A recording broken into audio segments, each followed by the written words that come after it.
Hey y'all, today we're doing homemade peanut butter. So I did have a whole bunch of raw peanuts. I'm gonna go ahead and throw those on a baking sheet, 2 cups worth, and that's tinfoil lined. I'm gonna go ahead and broil it up for about 2 minutes and then cook it on 200 for about 10 minutes and then throw it in a blender.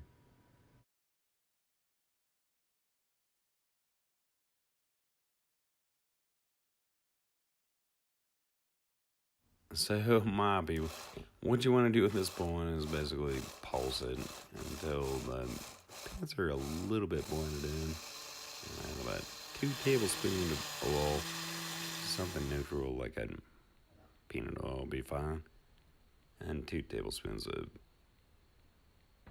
honey, and just a dash of salt. Mix it all together until you have basically what looks like peanut butter consistency. I underestimated it. It's really good.